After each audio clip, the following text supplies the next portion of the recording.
বিসমিল্লাহির রহমানির রহিম। প্রিয় দেশবাসী, শিশু, কিশোর কিশোরী, তরুণ তরুণী, ছাত্রছাত্রী, বয়স্ক বৃদ্ধ, নারী পুরুষ সবাইকে আমার সালাম জানাচ্ছি। আসসালামু আলাইকুম। আজ জাতির এক বিশেষ দিন, বিজয় দিবস। বাঙালি জাতির বুক ফুলিয়ে দাঁড়াবার দিন। পাকিস্তানি হানাদার বাহিনীর অনেক অস্ত্রকে অগ্রাহ্য করে খালি হাতে রুখে দাঁড়িয়ে সম্মুখ সমরে লড়াই করে নিজেদের জন্য একটি স্বতন্ত্র রাষ্ট্র প্রতিষ্ঠার উৎসবের দিন। এই দিনে স্মরণ করি লক্ষ লক্ষ শহীদদেরকে, অগণিত শিশু কিশোর, তরুণ তরুণী, যুবক যুবতী, বৃদ্ধ জনতার আত্মত্যাগকে, যার ফলে স্বাধীনতা অর্জন সম্ভব হয়েছিল। কিন্তু আমরা সেই অর্জনকে আমাদের দোষে সম্পূর্ণতা দিতে পারিনি। সর্বশেষ এবং প্রচণ্ডতম আঘাত হানল এক স্বৈরাচারী সরকার। সে প্রতিজ্ঞা করেই বসছিল এদেশের মঙ্গল হতে পারে এমন কিছুই সে অবশিষ্ট থাকতে দেবে না। এবছরের বিজয় দিবস বিশেষ কারণে মহানন্দের দিন। মাত্র 4 মাস আগে একটি অসম্ভব সম্ভব হয়ে গেল। দেশের সবাই মিলে একজোটে হুঙ্কার দিয়ে উঠল। পৃথিবীর ঘৃণ্যতম স্বৈরাচারী শাসককে পালিয়ে যেতে বাধ্য করে আমাদের প্রিয় দেশকে মুক্ত করেছে ছাত্র জনতার সম্মিলিত অভ্যুত্থান।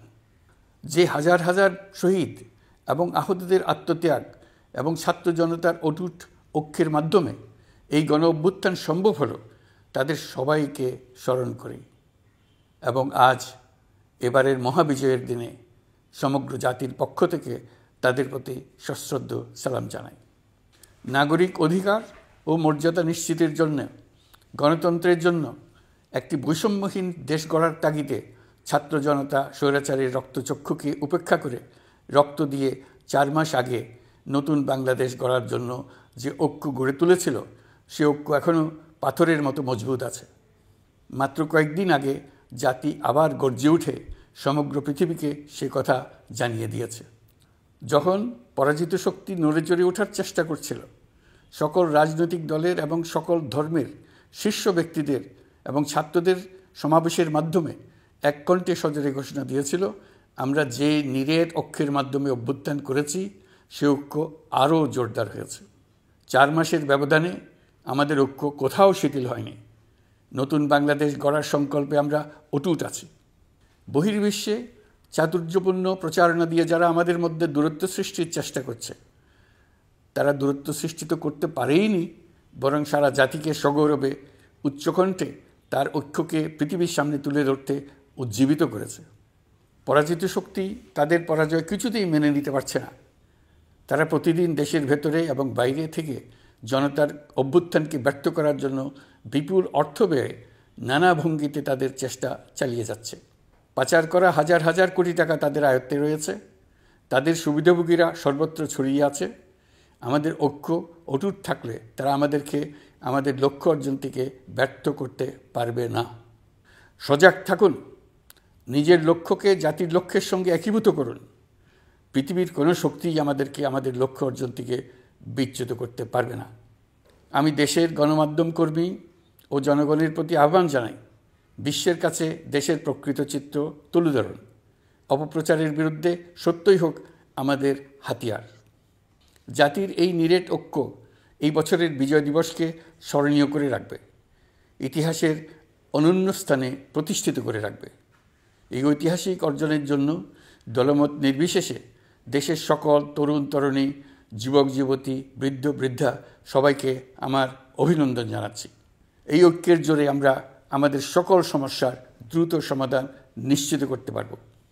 এই বিজয় মাসে আমাদের গণ অভ্যুত্থানকে অভিনন্দন জানাবার জন্য, আমাদের বিজয় দিবসে যোগ দেবার জন্য ঢাকায় এসছেন পূর্ব তিমুরের রাষ্ট্রপতি, নোবেল শান্তি পুরস্কার বিজয়ী প্রেসিডেন্ট হোসে রামোস হর্তা। তিনি তার দেশের মুক্তিযুদ্ধে নেতৃত্ব দিয়েছেন। আমাদের দেশের মুক্তিযুদ্ধ তাকে অনুপ্রাণিত করেছিল। 2002 সালে পূর্ব তিমুর স্বাধীন রাষ্ট্র হিসেবে প্রতিষ্ঠিত হয়। আমাদের জাতীয় উৎসবে শরীক হবার জন্য জাতির পক্ষ থেকে তাকে আমরা স্বাগত জানাচ্ছি। কয়েকদিন আগে ইউরোপীয় ইউনিয়নের ১৯ জন রাষ্ট্রদূতের সঙ্গে আমার বৈঠক হয়েছে। এই প্রথমবারের মতো ইউরোপিয়ান ইউনিয়নের প্রায় সকল দেশের রাষ্ট্রদূতগণ একসঙ্গে ঢাকায় এসে সরকারের সঙ্গে বৈঠক করলেন। এই দেশগুলোর বেশিরভাগ দূতাবাস দিল্লিতে। তারা অনেকেই আগে কোনো দিন ঢাকায় আসেননি। এটি একটি ঐতিহাসিক ঘটনা।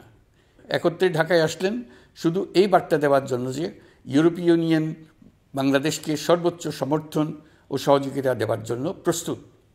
অন্তর্বর্তীকালীন সরকারের সংস্কার উদ্যোগ এবং গণতান্ত্রিক পদ্ধতিতে নির্বাচনের প্রক্রিয়ার কথা আমি তাদেরকে জানিয়েছি। সেটিতে তারা পূর্ণ সমর্থন জানিয়েছেন এবং সরকারকে সর্বোচ্চ সহযোগিতা করবেন বলে জানিয়েছেন। বাংলাদেশের বিরুদ্ধে অপপ্রচার এবং ভুল তথ্য প্রচারের বিষয়েও আমি ইউরোপীয় ইউনিয়নের কূটনীতিকদের জানিয়েছি। ইউরোপীয় দেশগুলোর মধ্যে যাদের ভিসা অফিস নয়াদিল্লিতে আছে তাদেরকে ঢাকা বা অন্য কোনো প্রতিবেশী দেশে ভিসা অফিস নিয়ে আসার জন্য আমি অনুরোধ করেছি। আমি বলেছি, ইউরোপীয় দেশগুলোর বিশ্ববিদ্যালয়ে ভর্তির জন্য অনেক বাংলাদেশি শিক্ষার্থীর ভিসা পেতে সমস্যা হয়। তারা যদি ভিসা সেন্টার ঢাকায় নিয়ে আসেন তাহলে আমাদের ছেলে মেয়েদের ভোগান্তি কমে যাবে। এছাড়া অর্থনৈতিক ও সামাজিক ক্ষেত্রে তাদের সহযোগিতার মাত্রা বাড়ানোর বিষয়ে আমি আলাপ করেছি। বিশ্বব্যাংক সহ অন্যান্য সকল দাতা প্রতিষ্ঠানসমূহের কাছে আমাদের অর্থনীতির ভবিষ্যৎ সম্বন্ধে আস্থা প্রতিষ্ঠিত করতে অন্তর্বর্তীকালীন সরকার সক্ষম হয়েছে। তারা নতুন উদ্যোগে এবং নতুন উৎসাহে আমাদের সঙ্গে নতুন আর্থিক সম্পর্ক গড়ে তুলতে এগিয়ে এসছে। অর্থনীতির সাফল্যের ব্যাপারে দেশে এবং বিদেশে আস্থার সৃষ্টি হয়েছে। অন্তর্বর্তী সরকার যখন দায়িত্ব গ্রহণ করে অর্থনীতি তখন ভেঙে পড়ার অবস্থায়। গত 4 মাসে এই অবস্থার বিরাট পরিবর্তন হয়েছে। ব্যাংকিং ব্যবস্থায় আস্থা এবং নিয়ম শৃঙ্খলা ফিরে আসছে। কোনো ব্যাংক বন্ধ করে দিতে হয়নি। ব্যাংক যত দুর্বলই হোক তাকে টিকিয়ে রাখার ব্যবস্থা করা হয়েছে। প্রথম দিকে আমানতকারীর টাকা উত্তোলনের ব্যাপারে বিধিনিষেধ আরোপ করা হয়েছিল, এখন সেটা তুলে দেওয়া হয়েছে। বাংলাদেশ ব্যাংক সকল ব্যাংককে আমানতকারীর আমানত ফেরত দেওয়ার জন্য নতুন টাকার সরবরাহ দিতে প্রস্তুত হয়েছে। আশা করি এতে ব্যাংকিং ব্যবস্থায় সকলের আস্থা ফিরে আসবে। প্রিয় দেশবাসী, আমাদের সরকারের শুরুতেই একটি কমিটি নিয়োগ করেছিলাম, শ্বেতপত্র প্রণয়ন কমিটি। এই কমিটির কাজ ছিল অভ্যুত্থানের পর অর্থনীতি কোন পরিস্থিতিতে যাত্রা শুরু করলো তার একটা দলিল রচনা করা। এতে কি পেলাম না তার একটা চিত্র তুলে ধরার দায়িত্ব দেওয়া হয়েছিল এই কমিটিকে। ডক্টর দেবপ্রিয়ের সভাপতিত্বে গঠিত 12 সদস্যের শ্বেতপত্র প্রণয়ন কমিটি নির্ধারিত সময়ে এই কঠিন কাজ সম্পন্ন করে আমাদের কাছে 400 পৃষ্ঠার একটা বিস্তারিত রিপোর্ট পেশ করেছে। রিপোর্ট পড়ে দেশের মানুষ হতভম্ব হয়ে গেছে। দেশে বিদেশে অনেক প্রতিষ্ঠান ও ব্যক্তি গভীর আগ্রহ নিয়ে এই রিপোর্টটি সংগ্রহ করছে।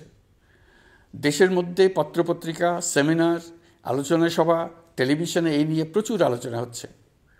ফ্যাসিবাদী সরকার দেশের অর্থনীতিকে ভেঙে দিয়ে গেছে এটা সবাই বুঝতে পারছিল, কিন্তু অর্থনীতিকে কী পরিমাণ ধ্বংসস্তূপে পরিণত করে দিয়ে গেছে তার পরিমাপ সম্বন্ধে কোনো ধারণা করতে পারছিল না। শ্বেতপত্র প্রণয়ন কমিটি হিসেব নিকেশ করে এর পরিমাণ বের করে দিয়েছে। এই রিপোর্ট পড়ে সকলে অবিশ্বাস্য চোখে একে অপরের দিকে তাকাচ্ছে। কারো মুখে কথা বেরোচ্ছে না। দিন দুপুরে সকলের সামনে থেকে হাজার হাজার কোটি টাকা ব্যাংক থেকে পাচার করে নিয়ে গেছে। কেউ বলার ছিল না, কেউ দেখার ছিল না। যারা নিয়ে গেছে তাদেরকে কেউ বাধা দেয়নি, বরং সর্বস্তরে সবাই আগ্রহ সহকারে তাদের সঙ্গে সহযোগিতা করেছে। কারণ তারা সব আপন লোক। বিশাল বিশাল প্রকল্প নেওয়া হয়েছে ঋণের টাকায়। এসব প্রকল্পের মোড়কে বিশাল বিশাল অর্থ লুটপাট করেছে।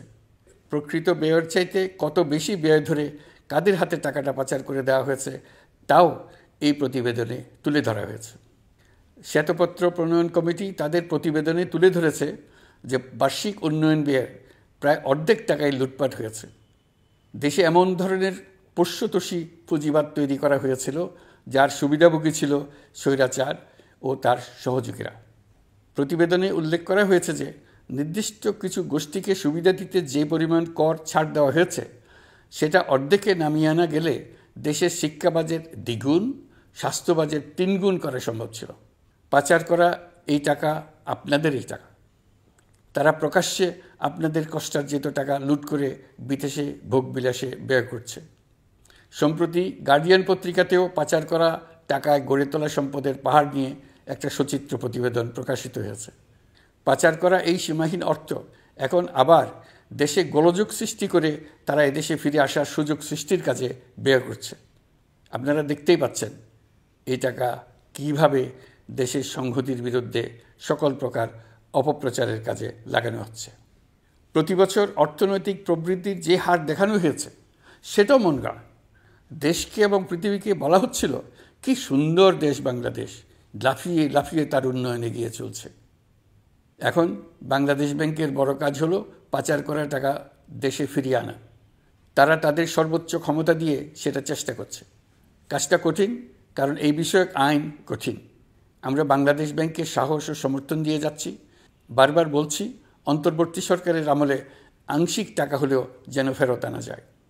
প্রিয় দেশবাসী, অন্তর্বর্তীকালীন সরকার দায়িত্ব নেওয়ার পর বিভিন্ন খাতে সংস্কারের লক্ষ্যে গুম কমিশন সহ 15টি কমিশন গঠন করেছে।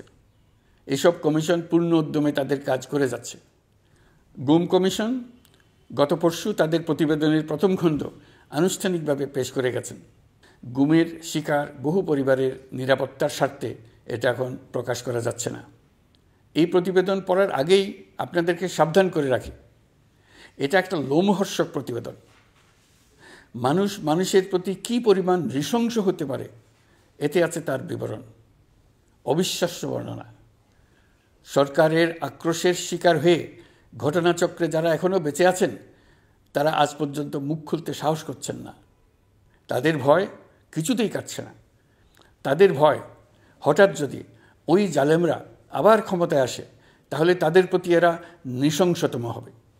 গত সরকারের ঘৃণ্যতম অধ্যায়ের ঐতিহাসিক দলিল হিসেবে এই প্রতিবেদন অমর হয়ে থাকবে। আমি আশা করছি কমিশনগুলো এখন থেকে নিয়মিতভাবে তাদের নির্ধারিত সময়ের মধ্যে তাদের প্রতিবেদন ও সুপারিশমালা পেশ করতে থাকবে।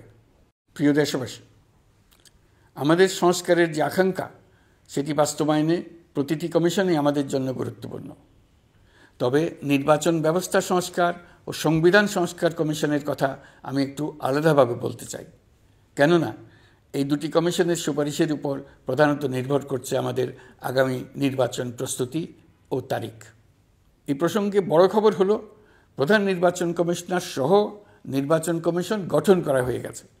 কমিশন দায়িত্ব গ্রহণ করেছে। এখন থেকে তাদের হাতে দায়িত্ব ন্যস্ত হলো ভবিষ্যৎ সরকার গঠন করার প্রক্রিয়া শুরু করার। তারা তাদের প্রস্তুতির কাজ শুরু করেছেন। তাদের হাতে অনেক কাজ। প্রথমে সবচেয়ে বড় কাজ ভোটার তালিকা হালনাগাদ করা। এটা এমনিতেই কঠিন কাজ।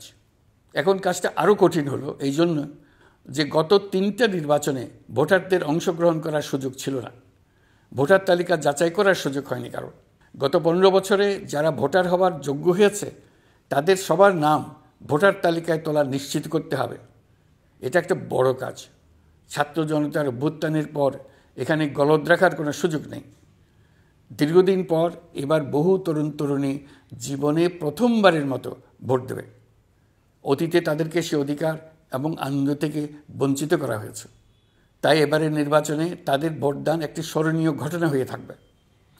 এই অভিজ্ঞতাকে মসৃণ করার সমস্ত আয়োজন করতে হবে।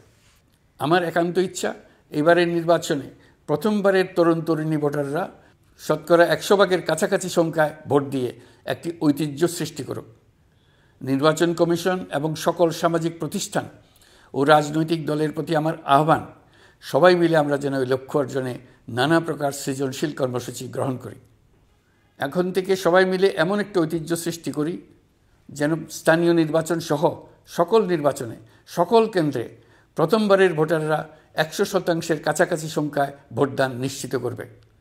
এটা নিশ্চিত করতে পারলে ভবিষ্যতে কোনো সরকার মানুষের ভোটাধিকার কেড়ে নেবার সাহস করতে পারবে না। নতুন ভোটার ছাড়াও যাদের আগে থেকে ভোটার তালিকায় নাম থাকার কথা ছিল তারা ভোটার তালিকায় আছে কিনা তা নিশ্চিত করতে হবে। বিশেষ মনোযোগ দিয়ে ভুয়া ভোটারদেরকে তালিকা থেকে বের করে দিতে হবে। এবার আমরা প্রবাসী বাংলাদেশিদেরকে ভোট দেওয়া নিশ্চিত করতে চাই। অতীতে আমরা এই ব্যাপারে অনেকবার আশ্বাসের কথা শুনেছি। এই সরকারের আমলে এটা যেন প্রথমবারের মতো বাস্তবায়িত হয়, এটা আমরা নিশ্চিত করতে চাই। এর জন্য একটা নির্ভরযোগ্য ব্যবস্থা করতে হবে। সব কিছুই সমসাপেক্ষ ব্যাপার।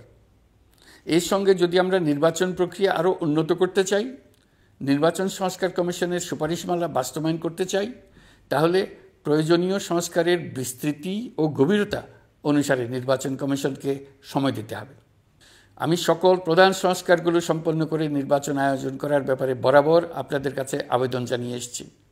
তবে রাজনৈতিক ঐকমত্যের কারণে আমাদেরকে যদি অল্প কিছু সংস্কার করে ভোটার তালিকা নির্ভুলভাবে তৈরি করার ভিত্তিতে নির্বাচন সম্পন্ন করতে হয়, তাহলে 2025 সালের শেষের দিকে নির্বাচন অনুষ্ঠান হয়তো সম্ভব হবে।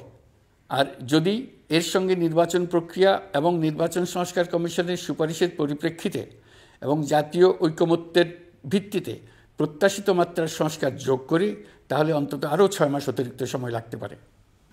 মোটা দাগে বলা যায় 2025 সালের শেষ দিক থেকে 2026 সালের প্রথমার্ধের মধ্যে নির্বাচনের সময় নির্ধারণ করা যায়।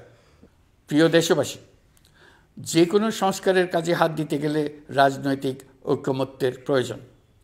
এই ঐকমত্যে পৌঁছানোর প্রক্রিয়া কি হবে? অন্তর্বর্তীকালীন সরকার এভাবে অগ্রসর হবার প্রস্তুতি নিচ্ছে। অন্তর্বর্তীকালীন সরকার প্রথম পর্যায়ে 6টি সংস্কার কমিশন গঠন করেছে। এরা শীঘ্রই চূড়ান্ত প্রতিবেদন পেশ করবে বলে আশা করি। আমরা এই 6 কমিশনের চেয়ারম্যানদের নিয়ে একটি জাতীয় ঐকমত্য গঠন কমিশন প্রতিষ্ঠা করার দিকে অগ্রসর হচ্ছি। এর কাজ হবে রাজনৈতিক দল সহ সকল পক্ষের সঙ্গে মতামত বিনিময় করে যে সমস্ত বিষয়ে ঐকমত্য স্থাপন হবে সেগুলো চিহ্নিত করা এবং বাস্তবায়নের জন্য সুপারিশ করা। যেহেতু জাতীয় ঐকমত্য প্রতিষ্ঠা করা অন্তর্বর্তীকালীন সরকারের অতি গুরুত্বপূর্ণ দায়িত্ব, তা বিবেচনা করে আমি এই কমিশনের চেয়ারম্যানের দায়িত্ব পালন করব। আমার সাথে এই কমিশনের সহসভাপতির দায়িত্ব পালন করবেন অধ্যাপক আলী রিয়াজ। কমিশন প্রয়োজন মনে করলে নতুন সদস্য কোঅপ্ট করতে পারবে। প্রথম 6টি কমিশনের চূড়ান্ত প্রতিবেদন পাওয়ার পর আগামী মাসেই জাতীয় ঐকমত্য গঠন কমিশন তার কাজ শুরু করতে পারবে বলে আমি আশা করছি।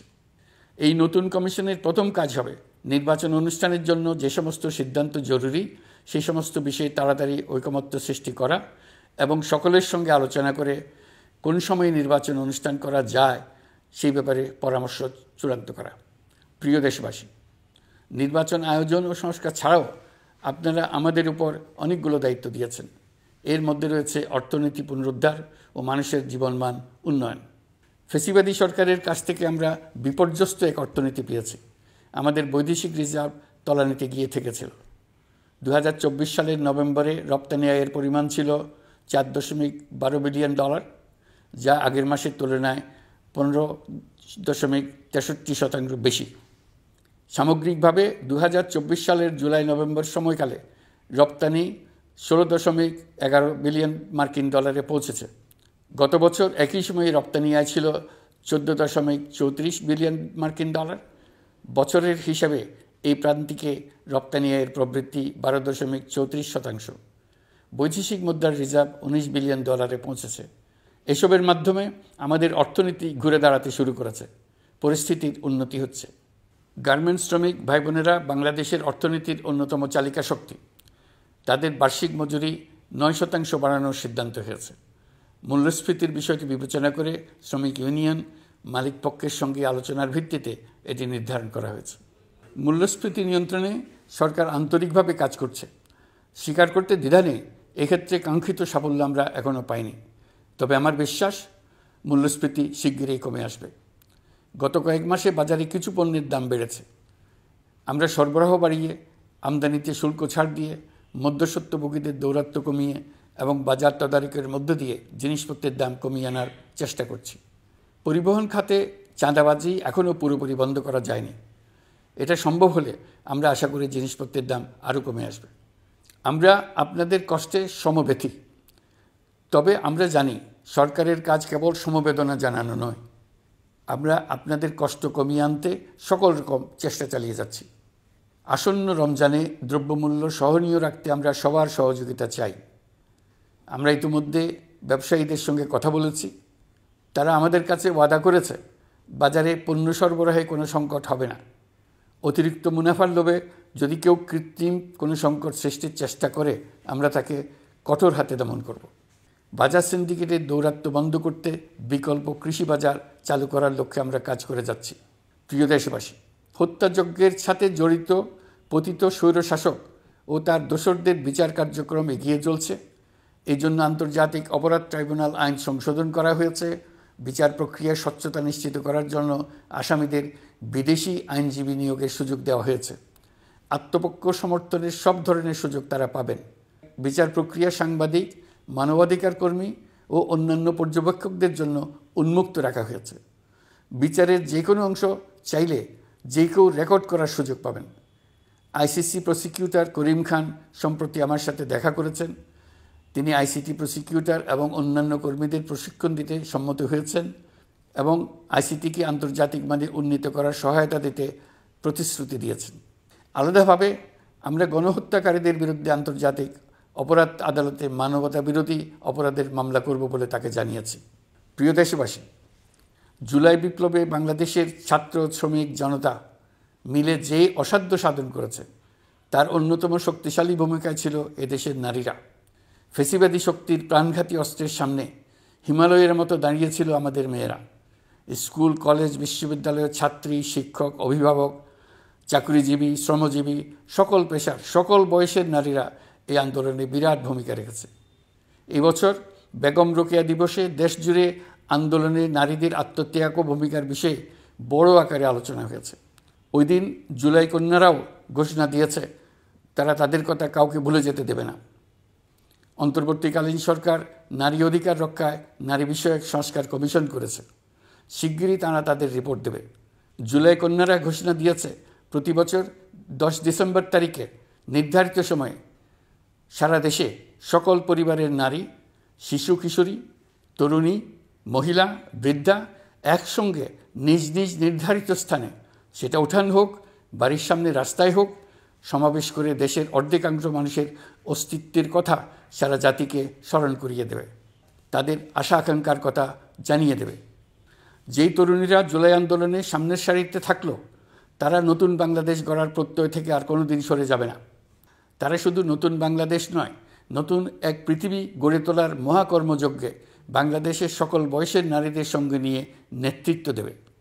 সবশেষে এই বিজয়ের মাসে আমি বাংলাদেশের দল, মত, জাতি, ধর্ম, বর্ণ, বয়স নির্বিশেষে সবাইকে ঐক্যবদ্ধ থাকার আহ্বান জানাচ্ছি। শক্তিশালী স্বৈরাচারী সরকারকে জাতীয় ঐক্যের মাধ্যমেই আমরা হটাতে পেরেছি। তারা এখনও সর্বশক্তি দিয়ে জাতিকে বিভক্ত করার চেষ্টা চালিয়ে যাচ্ছে। সাম্প্রদায়িক রাজনীতির মাধ্যমে জাতীয় ঐক্যকে নস্যাৎ করতে চাচ্ছে, একের প্রতি অন্যের বিষ উগড়ে দিতে চাচ্ছে। তাদের এই হীন প্রচেষ্টাকে কোনোভাবেই সফল হতে দেবেন না। প্রিয় দেশবাসী, এটা আমাদের বিজয়ের মাস। 16ই ডিসেম্বরে যুদ্ধ জয় করে পৃথিবীর বুকে বাঙালি জাতির একটা স্বাধীন রাষ্ট্র প্রতিষ্ঠার মাস, শত্রুকে চূড়ান্তভাবে পরাজিত করার মাস, নিজের শক্তিকে আবিষ্কার করার মাস। এই বিজয়ের মাসে আমরা সকল প্রস্তুতি নিয়ে দৃঢ় পদক্ষেপে নতুন বাংলাদেশ গড়ার যাত্রা শুরু করলাম। এই যাত্রা শুভ হোক, গন্তব্যে পৌঁছানো নিশ্চিত ও আনন্দদায়ক হোক। বিজয়ের মাস হোক নারী, পুরুষ, ধর্ম, বর্ণ, রাজনৈতিক পরিচয় নির্বিশেষে জাতির মহা ঐক্যের মাস। বিজয়ের মাস হোক ছাত্র জনতার অভ্যুত্থানকে স্মরণ করে নতুন বাংলাদেশ গড়ার শপথ দৃঢ়তার সঙ্গে পুনর্ব্যক্ত করার মাস। বিজয়ের মাস হোক নতুন বাংলাদেশ গড়ার লক্ষ্যে তরুণদের প্রচণ্ড দুঃসাহস প্রকাশের মাস। বিজয়ের মাস হোক নাগরিকদের পরস্পরের মধ্যকার সম্পর্ক স্থায়ীভাবে ভয়বিহীন থাকবে এমন এক সমাজ গড়ার মাস। সংখ্যালঘুদেরকে সংখ্যাগরিষ্ঠদের ভয়ে ভীত হতে হবে না, নারীকে পুরুষের ভয়ে ভীত হতে হবে না, বিত্তহীনকে বিত্তবানদের ভয়ে ভীত হতে হবে না, নিজের মত প্রকাশে কারো ভয়ে ভীত হতে হবে না। বিজয়ের মাস হোক অসম্ভবকে সম্ভব করার প্রতিজ্ঞা নেবার মাস। প্রিয় দেশবাসী, শিশু, কিশোর কিশোরী, তরুণ তরুণী, ছাত্রছাত্রী, বয়স্ক, বৃদ্ধ, পুরুষ, নারী, আসুন আমরা প্রাণ ভরে বিজয়ের মাস উদযাপন করি। সকলকে বিজয়ের মাসের শুভেচ্ছা জানাচ্ছি। এই বিজয়ের মাস জাতির জন্য এক নতুন দিগন্তের সৃষ্টি করুক। আপনাদের সবাইকে আবার আমার সালাম জানাচ্ছি। আসসালামু আলাইকুম। মহান আল্লাহ আমাদের সহায় হন। আল্লাহ হাফেজ।